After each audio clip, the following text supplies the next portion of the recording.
Are we still waiting on a few people? No, maybe.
One chest, smart chest, that one.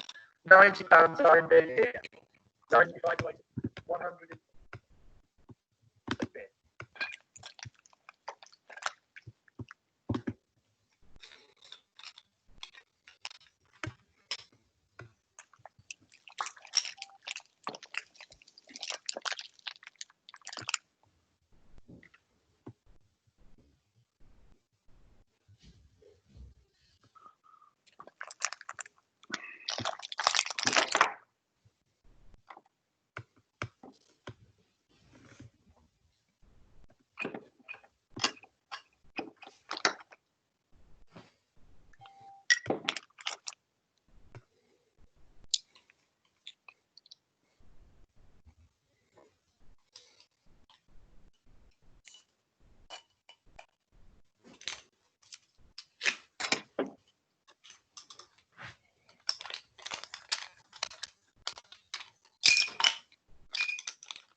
Morning, everyone. It's Michelle. We're just waiting for a couple more people to join and then we'll start. Lovely to see your faces. So really glad you could spend time with us. Everybody doesn't know Michelle Shrudi-Kowal, Master of Wine. Hopefully everybody's got their bottles. If I can just get people to put on mute, that would be great. Be nice to see your faces, but I understand if you don't want to turn your camera on, that's okay too.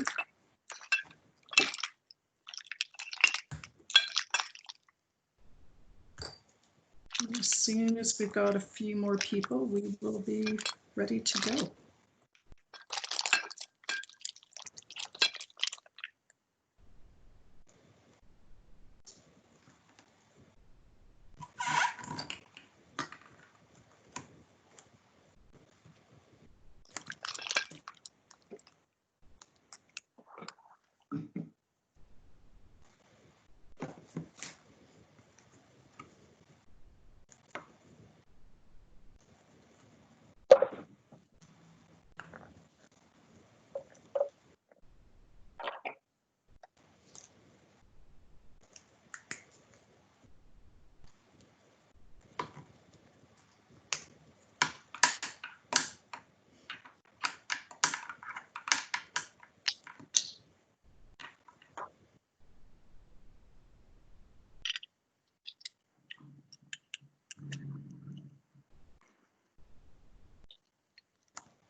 Bertila, we almost there? Can we start? We'll let people join when. Yeah, sure. You can start. They will be able to enter. So Okay. up to you. Perfect. Let's go.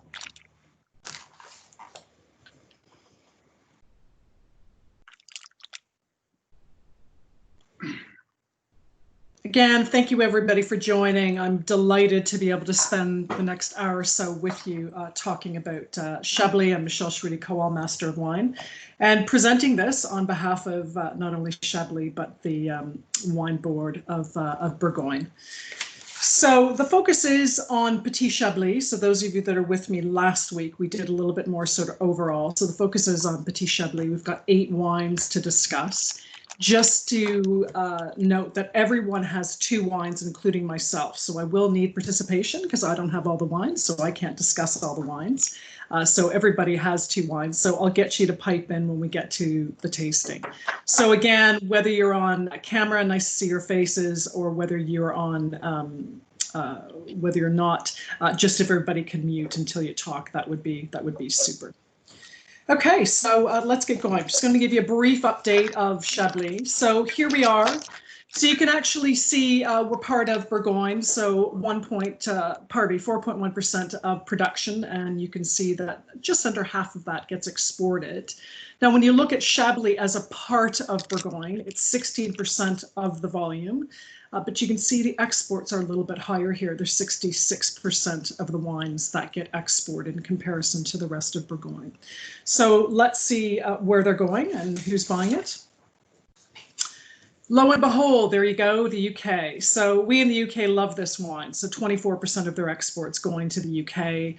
Then the US and Japan split the next 2 levels, and then Sweden and Canada. So within Europe, around 38% still stays in Europe and the rest going outside of it. So let's take a look at where we are in Bourgogne. So we're part of the 5 regions, which I know all of you know this. I think what's important to note is A, how close we are to Paris, and B, how far north. So in that one position. So really in that northernly continental climate, which we'll talk a little bit about because it does impact the wines. We do have 2 vintages to taste. So a little bit about the history of the area. So when we take a look at the area, we do know there's lots of evidence that the Romans did introduce vines. The Romans were in Bourgogne in particular. But I think you have to take a look to the monks and Cistercian monks and the Benedictine monks, who were an offshoot of Cistercian monks, and the development of the entire area, but particularly really the development of the plots of land, the growing, and the climactic conditions of the wines. Because Bourgogne is relatively close to Paris, it was shipped to Paris, particularly Chablis, so it really, the market opened up into Paris as opposed to just really around the area. And then we've got the birth of Appellation Contrôlée, and Chablis Grand Cru were given AOC in 1938. I think the biggest issue and where we get really the demand around the world was in the mid to late 50s, and that is frost. As I noted, we're in northern France. Frost does hit this area pretty badly. And as soon as there were sort of solutions to spring frost, we started to have a bit more volume and we started to see a lot more exports. And today we have what we call tradition and modernity. So I think the biggest thing for me and why I love doing these presentations on behalf of Chablis is what makes it unique. It is a very, very, very different wine. So if we take a look at what I would refer to as the different parts and the definition of terroir. So it is this unique soil and subsoil. It's limestone. So to understand that this area was a shallow sea, it was a warm shallow sea, part of the Paris Basin. And we have 2 different types of limestone. So we've got the Kimmeridgian period, we call it Kimmeridgian limestone, which is the oldest. And that contains fossils. A really good shot of it there, and anybody who's been to Chablis, usually there's chunks of these rocks sitting on the table. And it is limestone compacted with clay. So we would normally call that marl. It's essentially what it is, but formed during this period 150 million years ago. What makes it unique is you've got all these shells within it. There's also another type of soil as well, and on top of that is the Portlandian limestone. So that is a younger soil. So we take a look at a split here. We take a look at sort of a side version, and you can see where the Kimmeridgian is underneath. It is the older soil, and then on top of that is more what I call pure limestone, Portlandian limestone. It's the same limestone that we have here. So you go to the Cotswolds, this is the exact same thing, so that's why it's called Portlandian limestone. And you can see where the Kimmeridgian is really exposed is through erosion. So we find Portlandian limestone on the top, on the higher elements, and where there's been erosion over time and on the slopes, the Kimmeridgian does come through. So it's two very distinct type of limestone soils. So here's a picture of it, and you can see the two of them side by side. It's the original picture on your right of the Kimmeridgian, and there, I think, very familiar to most people, the chunks of Portlandian limestone. So when we do talk about soil, it's not about bringing up specific minerals, it's about the conduction of heat, light, and water. These type of soils are, they absorb water, so they stay quite moist, they stay quite cool, they reflect light. So they really slow down ripening, and they really emphasize what I call the natural elements here, which is mostly really the acidity, giving it that steely tang. So that's the soil, and then as you all know, the next element of terroir is the grape. And this is Chardonnay, you know, a widely grown grape. And what makes this unique really is Chardonnay grown on this type of soil. We've all tasted Chardonnay from what I would call cool climates around the world, but it's not Chablis. Chablis is very specifically unique to this area, and a lot to do with the grape, but also the expression of that grape in this soil. I've also talked about the climate. And again, being in northern France, we do have an issue. So this was taken in 2016. So Chardonnay is an early butter.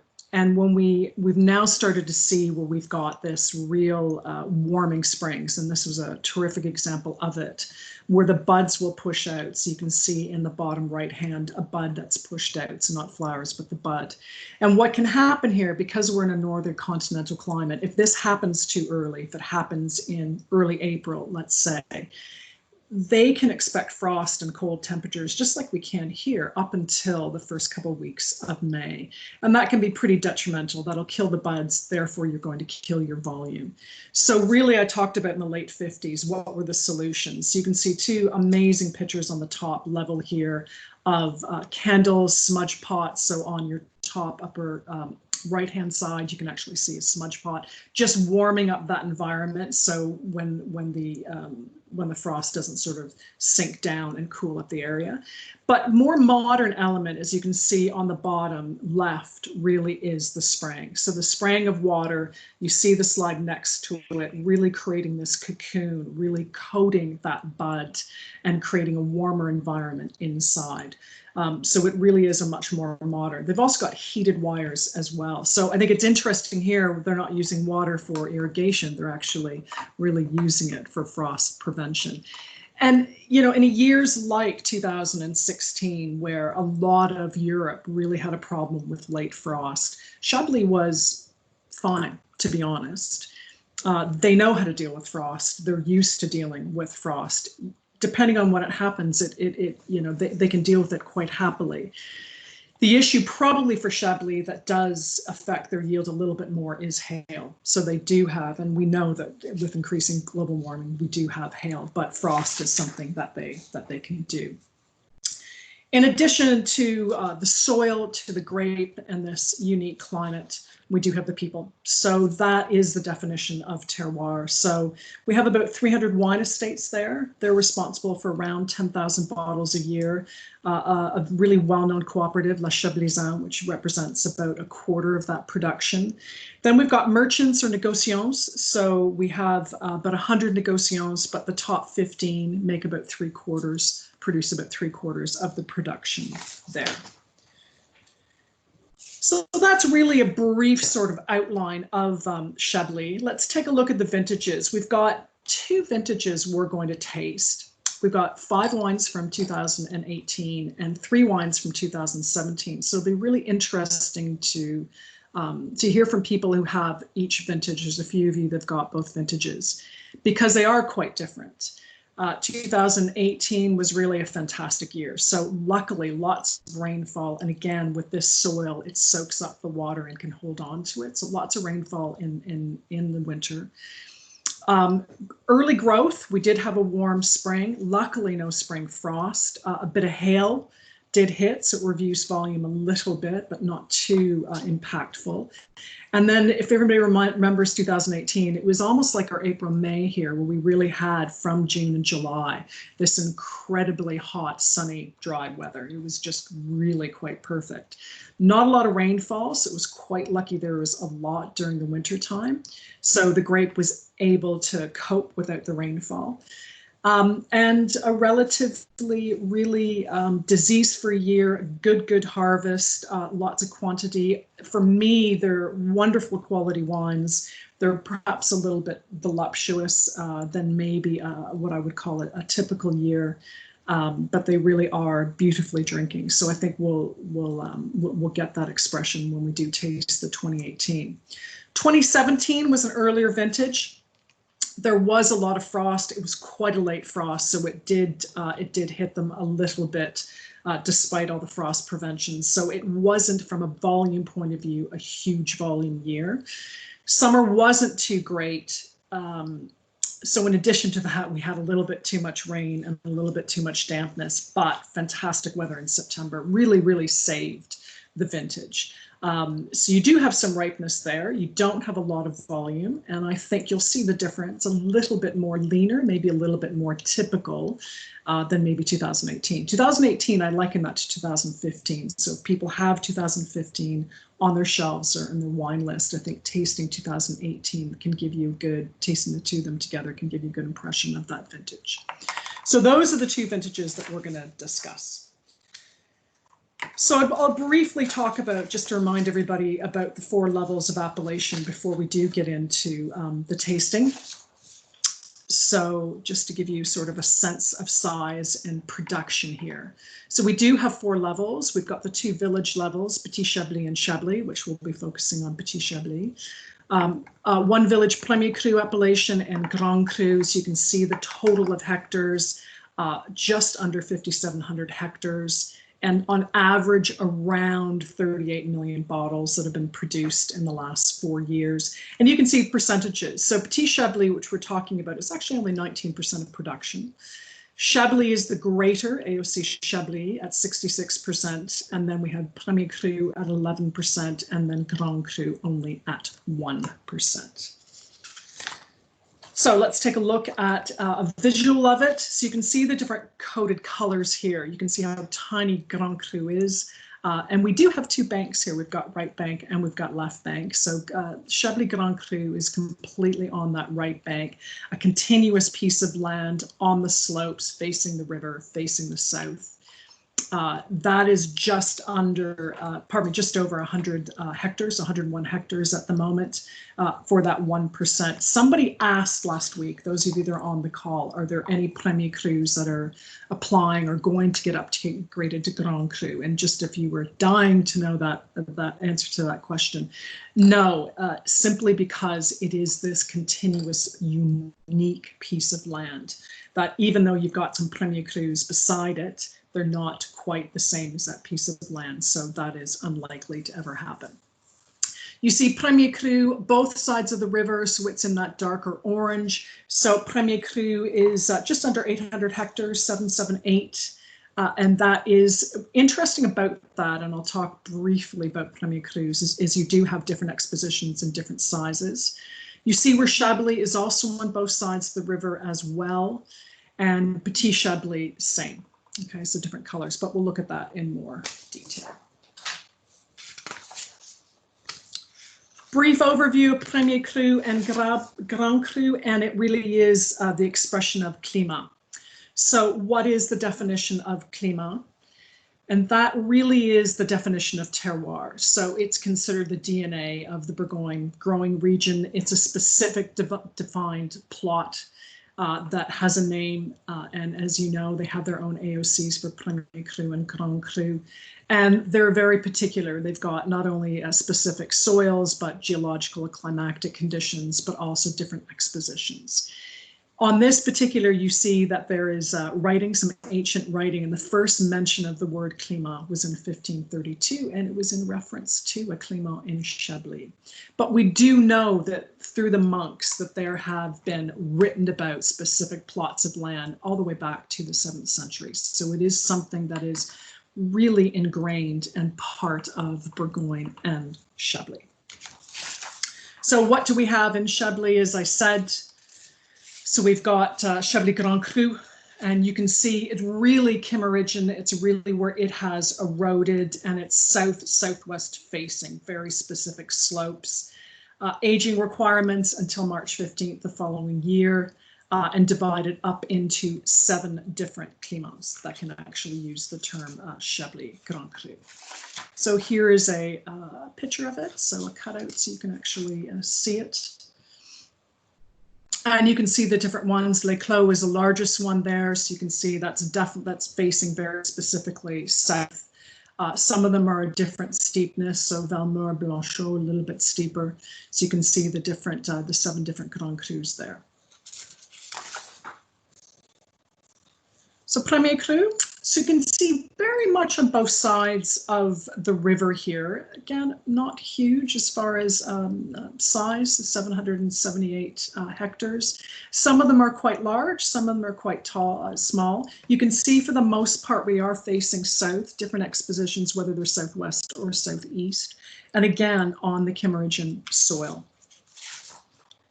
For the large Chablis Premier Crus, there's about 17 main ones and some very famous names. And last week we tasted a few of them, Montemilieu, Fourchon.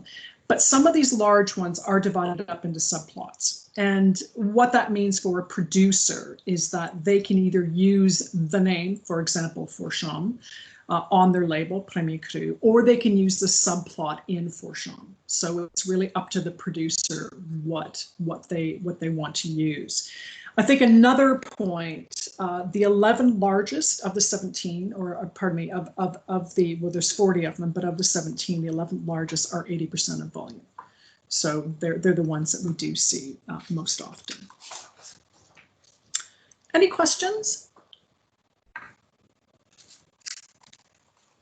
Okay, let's get into it. Chablis and Petit Chablis. So Chablis, we're looking at, again, you can see how large, quite a large area, for the most part on Kimmeridgian, where the Portlandian has eroded away. It's the largest area of production, 66% of volume and just under 3,700 hectares. Petit Chablis. So there's Petit Chablis, and I think what's more interesting about when you look at this map is you can actually see where it physically is, slightly more in the outskirts. And actually, when I'm going to show you a picture of it in a minute, that these are much higher. So the elevation here is higher, just under 300 meters, tends to be on a plateau. Some of it is on a little bit more of a slope. Most of it tends to be on the plateau. And again, not very large, just over 1,100 hectares. But what's interesting is it's on the younger soil. So if I remind you what that younger soil is on the Portlandian, so what you do see is you see when we had that cross section before. So on the higher elements, and you do see Portlandian. There are some areas in Petit Chablis where there's been a bit of erosion, and you do have Kimmeridgian. But for the most part, we are talking about Portlandian. So very, very, very different terroir for Petit Chablis. Not quite as steep, not quite the different expositions as well. So what you have here is a little bit more ripeness and voluptuousness generally in these wines. So we've got a really good shot here just to kind of give you a sense of where we are. Petit Chablis is not far away, so you can actually see where the Grand Cru is, Premier Cru, and even Chablis. It's hard to see this is a 2-dimensional as opposed to a 3-dimensional, but Chablis Grand Cru, the Premier Cru, and Chablis are on slopes. And you can see Petit Chablis just in the back, but that is on a plateau. So it's on the flatter plateau. So on the slopes, like I said, where erosion has happened. So that's where you've got the Kimmeridgian being exposed as opposed to Petit Chablis. But the whole point of this is it really isn't that far away. I think the other interesting thing with Petit Chablis is what's happened with the size and the area. So if we take a look at this, you can see, and this is only in 2010, so you look at the different sizes. So the yellow being Petit Chablis, and then you've got more of what I call the ochre being Chablis, and then the dark orange and the red being Premier Cru and Grand Cru. And only 9 years later, we see an increase of production. So we've actually got 644 hectares have been added to Chablis in 9 years. And you see majority of that actually in Petit Chablis. So Petit Chablis up 34%. And Chablis up 11%. So you can see really the growth. And I think this is the point I do want to make to everybody, is that there has been a lot of resurrection of vineyards. There's a lot of old vines here, some of them neglected, and there's been a lot of producers that have gone back in and revived and resurrected some of Petit Chablis. And I really think you're seeing some of the best quality I've ever tasted of Petit Chablis. Okay, any questions before we get to the tasting? Super.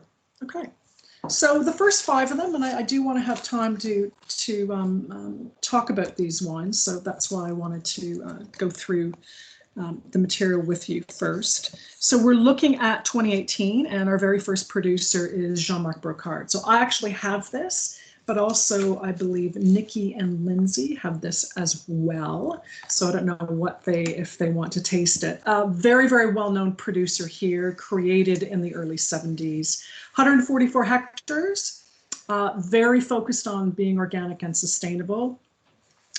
Quite a well-known name. So we're looking at, for his Petit Chablis, this is in Portlandian with some southern exposure. Older vines, and I think that's an interesting thing. I do think you do tend to see slightly older vines sometimes in Petit Chablis. As far as winemaking, obviously you've got different decisions for winemaking. One of them is putting a wine through malolactic fermentation. And in Chablis, it's more about softening up the acidity. It's not really about creating butter. The other one is lees aging, and lees aging giving it a different texture and a different breadth to it. And the other one is use of oak, generally older oak. Now for Petit Chablis in general, and I think we'll see that, you are going to see more stainless steel. Now, whether they use oak or stainless steel or a combination of both is really up to the producer. But what I do find with Petit Chablis, it really is about protection. It's about being fresh and protecting the freshness of the wine and use of stainless steel. Malolactic these days is, so it would be generally used. I do think with global warming, it's something that some producers are maybe only doing maybe a batch through malo and a batch without to try and keep that fresh acidity. But I would say malolactic has historically been a part of winemaking within Chablis itself and also within Petit Chablis. So just to talk about winemaking in general here before we get into the wines. So you can see Jean-Marc Brocard's wine here, 100% malolactic fermentation and 6 months in stainless steel. So I'm not quite sure what Nikki and Lindsay feel about this wine. Any comments? Yeah, Lindsay here. I think it has a really nice mouthfeel to it, but definitely you get that sort of roundness and I think really refreshing acidity. So I could see what you're saying, that I think it's a very fine balance and it's just hitting that top mark in terms of that acidity. And I think it just kind of toes that line and it does it quite nicely there. Great, thank you. Thank you very much. I agree, I've got this wine too. And I always find Jean-Marc Brocard really has this sort of lean, tangy element. And although Petit Chablis, I always find it a little bit riper, and it's 2018, and a little bit maybe richer than Chablis or Premier Cru. But I do find this still has that tangy, steely, slight chalkiness to it. So it's got the fruit, but it still has that what I call typicity tang to it. So quite lovely and quite fresh. Nikki, did you have any comments? Yeah, well, mostly just that I'd agree. I think it has that it has that kind of surprising weight to it at the beginning, but then it kind of narrows off in the finish in a really nice way. So although the malolactic's there, it's obviously done its job, but it hasn't added anything that's too weighty or buttery to it, and it has kept that real freshness. Yeah, I totally agree with that. Absolutely, I totally agree. Good. So it would be a thumbs up then from Lindsay and Nikki then for that one. Definitely, yeah. Good, great. Okay, let's go on to our next wine, our next producer. I don't know whether I've got.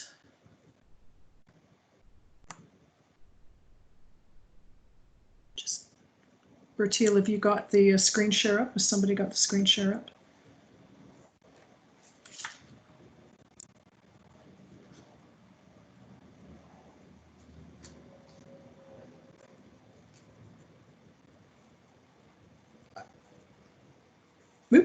I'll tell you what, while we wait for that to come up, there it is.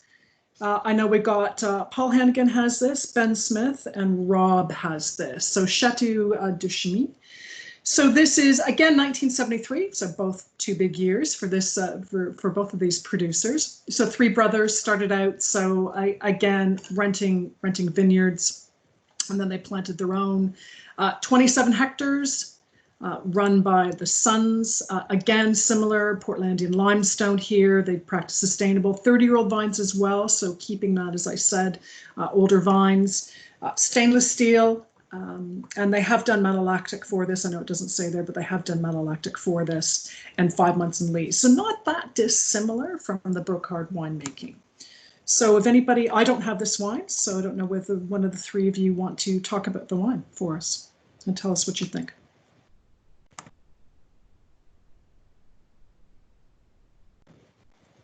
Anybody? So we've got Ben Smith, Rob Ballinger, Paul Hannigan. Any one of you on the call? Yeah, hi Michelle. It's Ben Smith here. Terrific, Ben. What did you think? It's delicious, actually. It's quite gentle aromatics. So it's not giving a whole lot on the nose, but very nice mouthfeel, really kind of oily, and definite Chardonnay. Strong Chardonnay character to it. Does it Chablis character to it, or? Well, not as pronounced as you would find in some other wines, but it's an elegant wine nonetheless, but quite powerful. Okay, great, thank you. Anybody else? Yeah, there's a very round feel on it. A lot of peach and pear and apple coming through. A lot of citrus. And getting a little tiny bit of smoke on there as well with the minerality. Okay. Little bit of whetstone, but only a tiny amount because this was a warmer year. So it's a great, well-rounded wine, I have to say. And you're Paul, right? Paul? I'm Rob. Yeah. Oh, you're Rob. Thanks, Rob. Great. Thank you. Great. So it's quite consistent actually with this one. So you're finding this one a little bit sort of riper. Definitely right. Yeah. Okay. Okay. Great. Super. Let's go on to the next wine. So the next wine we've got, so another 2018 Domaine Malpertuis. So this is quite a young domain that was started in 1992, so about 20 hectares. And this is an interesting one, and this has got a bit of chimerogen. So we do have some erosion here. So you've got some bed of stones, very, very stony, but also some chimerogen exposed. And you do have that in some places in Petit Chablis. You do have this little bit difference of soil. So you can see they've just under a hectare of a vineyard here in Petit Chablis, and 20 years old. So both alcoholic, malolactic used on this, a little bit longer on the lees in stainless steel tanks. So we've got, again, three people who have this. We've got Sean, Graham, and Ben Johnson who have this. So if anybody wants to talk to me about this or talk to us about this.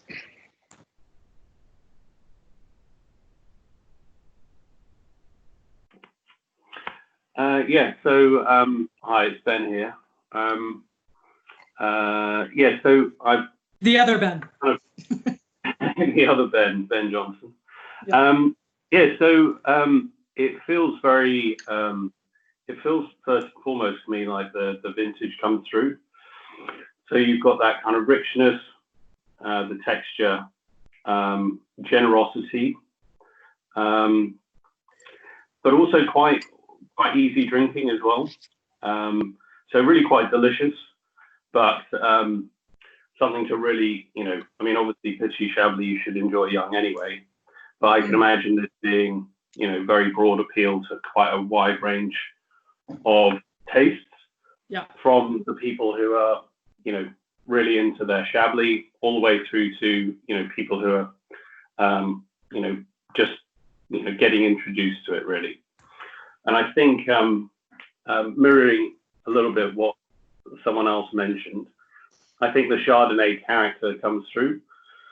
And in that sense, I think if I was tasting this blind versus the other wine that you've supplied, I would possibly say that this is maybe not, this could be a Chablis or it could be from, another cool climate. Interesting. Okay. Interesting comment. Great. Thank you, Ben. Sean, I know you just got these, so I'm not quite sure what you think of this. Yeah, actually, when I first opened it up, there was a little bit of a musty aroma on it, on the nose, and it was quite alcoholic. However, that has blown off in the glass since we've tasted it. Echoing it, I think the warmer vintage has shown through. It does taste like 2015. In a blind taste, I probably wouldn't be able to tell this was a Petit Chablis. I find that the structure is actually pretty good. It's quite well rounded. It's quite fruit forward at the moment. And to be fair, for 2018, I would drink this all day, and I would serve this all day. Okay. Compared to the other bottle, I've actually Coravanned the other bottle, so I'll try that one. But already comparing them, there's a massive difference between this one and the other one. Okay, that's interesting. Graham, I don't know if Graham's on the call. Graham Cotton. Graham's also got this. Whether you want to say anything. Okay, let's go on to the next one then. A couple people have this. So we've got Domaine Christophe Camus for our next one. So 6 generations have been making Chablis, 14 hectares, making all the 3 levels. So we've got clay limestone and some loam and sand in some places. And then that clay limestone is Portlandian. So it is on the plateau as well, very typical, 35 years old. So we have both alcoholic and mallow done on this. You can see a producer using a bit of enamel and some stainless steel. It actually has been aged for around 6 months. It doesn't say there, but it has been aged on lees for around 6 months. And I think now you're seeing very, very similar winemaking with Petit Chablis. So we've got Jamie Kirk and Richard Lewis who have this wine if they want to give us their thoughts. Yeah, sure, I'll go. I actually, it's funny hearing what some people were saying about some of the other wines. I felt that really reflected in this one. It's pretty ripe in character, very much fuller than I was expecting. And if I can use sort of a wine wankery word, it's a little bit kind of phenolic in character. It has the kind of grip that I wasn't expecting, and some of that smoke that somebody else was talking about as well. And I had the thought as well, if I had this blind, I would probably think Gruner before, Chablis. It's quite rich, quite structured, very, very immediate, especially compared to the other one I've got. It's not bad, but it's I don't know whether it's typical or not. But okay. Look, I think you get both. I really do. I do find in general, thank you, Richard, those are great comments. I do find in general, you do get this. A lot of people have used approachable, it's ready now. And that's Petit Chablis. That's exactly what Petit Chablis is. So, and I think you can see sometimes why some producers might play around with mallow or not if they want to emphasize more acidity. So really interesting comments. Jamie, I don't know whether you're on the call, whether you wanted to talk about the wine at all.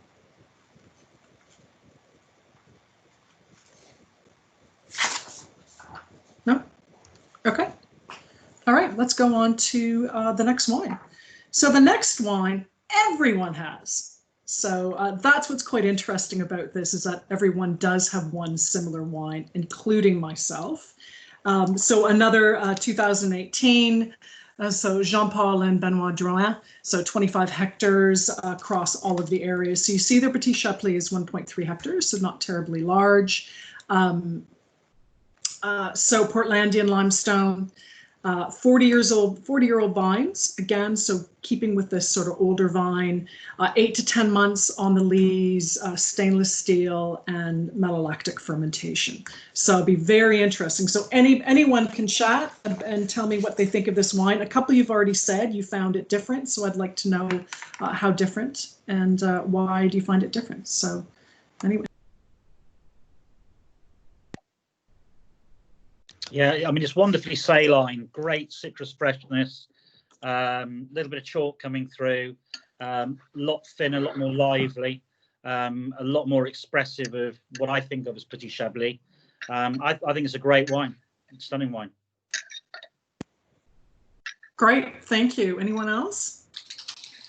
Yeah, just echoing that. I think compared, I had that first sample of, what you would consider, I guess, a traditional Chablis, as we were saying, but this has that really lovely, riper, sort of richer stone, even a bit of stone fruit, sort of white peach or something coming through in addition to that minerality.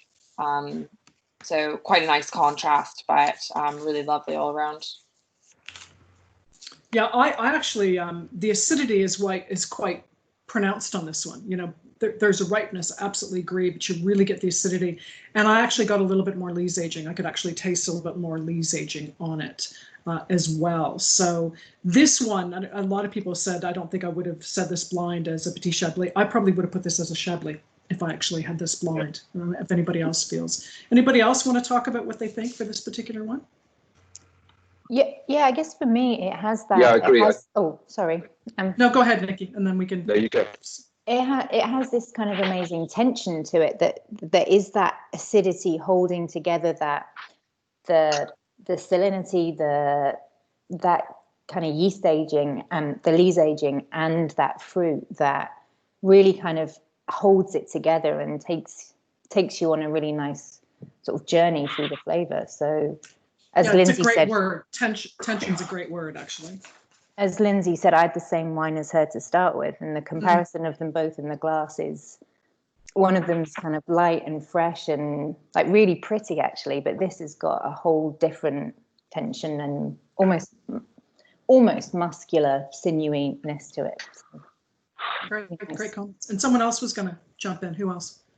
Yeah, it was just me, Ben. It's definitely the minerality stands out compared to the first wine that I tried, which was the Chimay, and the zip of acidity that you mentioned, which really holds the whole thing together. It makes it just a really interesting wine, and one that you would love to pair with all sorts of foods, I think.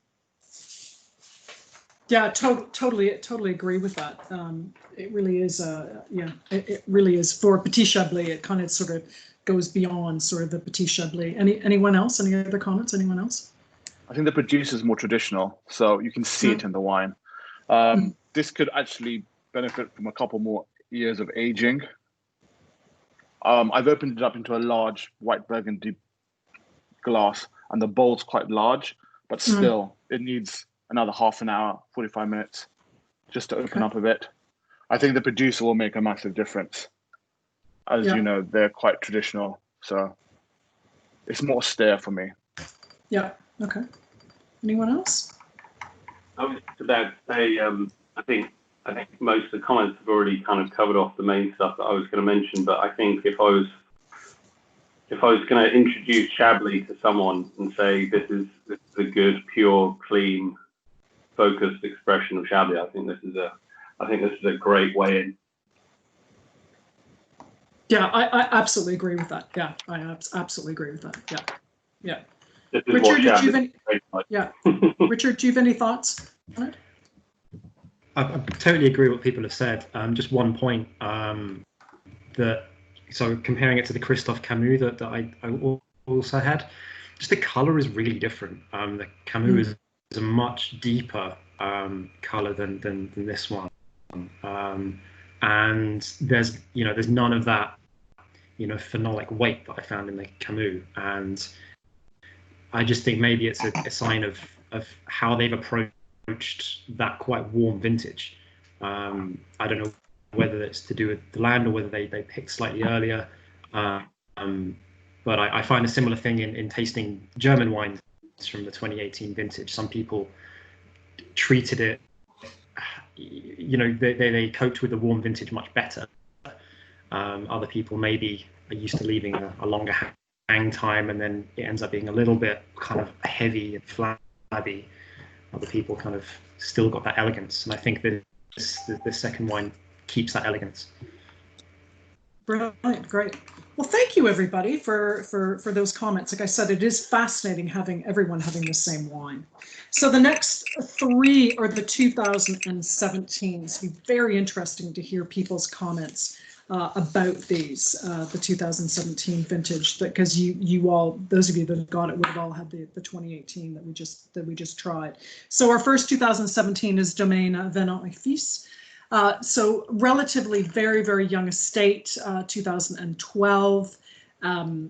Soils here, again, Kimmeridgian, so more of an exposed soil on the plateau.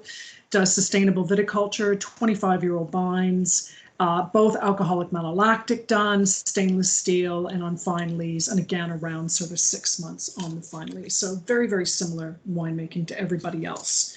So we have, is it Oliver who's got this? Yes. What do you think? I think it comes across much more like a Petit Chablis I was expecting. It's a little leaner, and it's just got that classic acidity, and yeah, just a bit more of minerality, but I think that's my head associating it with the acidity. Yeah, it could be. And again, the vintage. So it's kind of what I've expected with the vintage, just that little bit of leanness. Did you find a big difference between the two? Yes, I thought the 2018 is so ripe, whereas this is much lighter. It's much more sort of like green apple rather than a ripe thing. It's So you really feel the vintages between the two of them. Yeah, it's fascinating. And Iodeli, I can't say your name, sorry. Is she here? I am, yes, hi. Do you want to tell me how do you say your name? It's Ayo, just call me Ayo, it's fine. Ayo, terrific Ayo. What did you think about this? I thought it was highly acidic with a sharp tart taste, with a nice mineral finish. Reminded me of gooseberries, that tart flavor when I first tried it earlier today. But now I've tried it again, that acidity has mellowed out a bit, so it's a much more balanced, and it varies as I hold it in my mouth. I think it's a really lovely wine. Yes, I like the complexity and how it changes in the mouth. Okay, terrific. And for you, the difference between your previous wine that you just had from the 18? I found that one quite rich and voluptuous, and it didn't really change. It's quite one-dimensional. Didn't really change in the mouth like this one did. I think the other one would pair better with a quite a rich meal, because of that richness and weight will really complement a rich dish. While this one I think is quite light, quite acidic. It's better with some of the oysters. That acidic vinaigrette taste will help something like oysters. So I think that's the difference between the two. For my personally. Great, super. Thank you very much. Okay, let's go on to the next 2017, and that's Domaine Bard. No, that's one we just had. No, Domaine Bardet. That's right, Domaine Bardet et Fils. Yes, I was right. So we've got they've got a fair amount all up and down Bourgogne, so not just in Chablis as well. So we've got a bit of Kimmeridgian soil here. So we've got a little bit bigger plots, a 5.45 hectare plot with a western exposure. They've got some younger vines here, so I can only assume that they've done a bit of replanting. Whoever owns this had done a bit of replanting, and then we've got some 10 and 25-year-old vines. So again, alcoholic and malolactic fermentation in stainless steel, and then 9 months on the lees. So Anna's got this, but Anna, I know you're traveling and can't taste at the moment. So we have James and David. So if somebody wants to talk to me about this particular wine.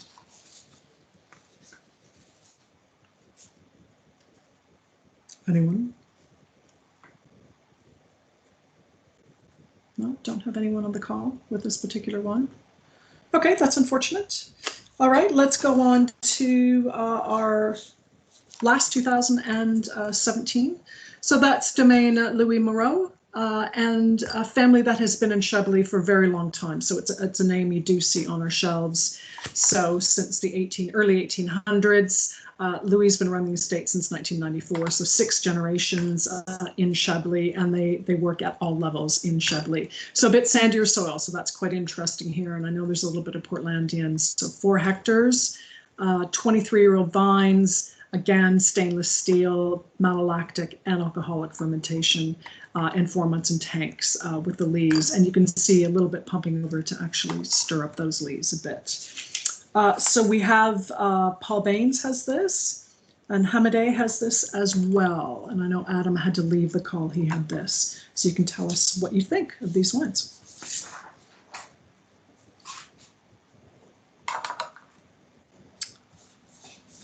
Anyone? Hello. Hi. What did you think of this one? It's quite nice actually. It starts off a bit acidic, but as you go along drinking it, it tends to become a bit smoother on your palate. Okay. It also leaves a bit of a lingering taste, as well as.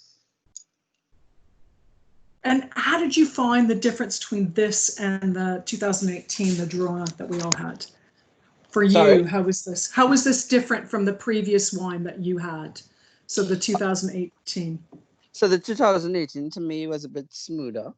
Okay. Whereas this one sort of has a more pronounced taste on your palate. If I were to choose between the two, I'd possibly pick the 2018 to drink. Okay. Yeah. And this one, what, needing a bit more time? Is that why? Because of the acidity, it's a bit leaner? Yeah, and for this one, I would definitely pair it with something as opposed to like if I were to just have a glass in the evening or in the morning. Gotcha. Yeah. Okay, super. Anyone else? Is Paul still on the call? Paul Baines? Who has this as well? Okay. So all of these wines are on average, depending on where you are, anywhere, Petit Chablis, around sort of 10 to 15 pounds. So it does trade a little bit lower than sort of Chablis in particular. As far as, I'd like to have a little bit of conversation of what people think as far as selling it. I know we talked last week, those of you on the call, about the name Petit Chablis compared to Chablis. It is one area that I think, and hopefully we've demonstrated this through the tasting, that really has upped its game. There's some super wines out there, and as you can see, you know, the increase in production in that area as well. So I'd like to have a little bit of discussion on, I know people have talked a bit about pairing it, not pairing it, having it now. I mean, how would you sell it, serve it? Anyone can jump in.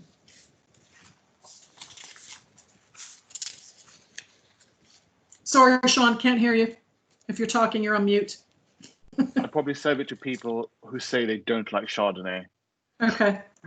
I definitely serve 2018's Petit Chablis as an aperitif. Definitely. Okay. I think the fruit forwardness of the vintage, the warmness of the vintage, will definitely make it easier to drink for some people, and it's attractively priced for them to be able to buy bottles. Yeah, absolutely. But also, I think by the glass option. I think, you know, this is this can be a sort of a nice by the glass price point as well. And any other comments for anybody who's selling this or?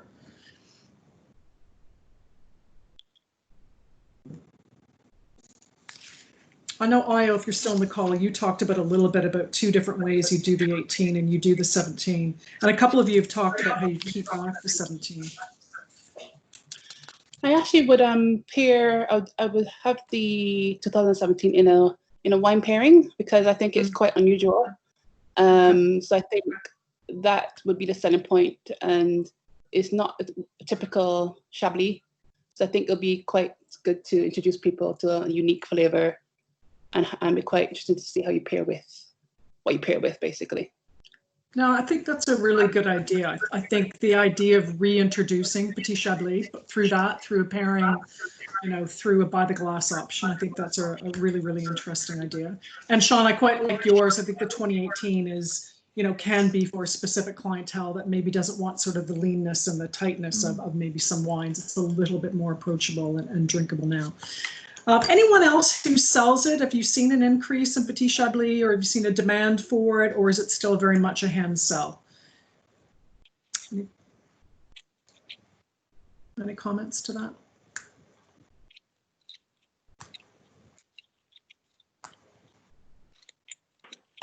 I think in my experience it's the latter, but I think as soon as probably echoing other comments, as soon as you do introduce it, it kind of opens up the whole region and really hooks people. So yeah, I think we've got some really great examples here. That I mean, going back to the Mo Petit, I could just see that working so well at a barbecue, and you know, people, you know, in between bites of food, going, "Oh, this is really delicious." Whereas the Drouhin, I think you'd be looking at, you know, you sitting down and I mean, it's not super complex. It's not meant to be, but everything that's meant to be in there is in there. And so I think it's a really great launch pad to understand more about the region. Really well selected. And I agree with you. I think Petit Chablis needs to be reintroduced somehow. And I totally echo that. I took one last week to somebody who actually loved it, and I think they loved it because it probably wasn't as tart and as lean as maybe a typical Chablis.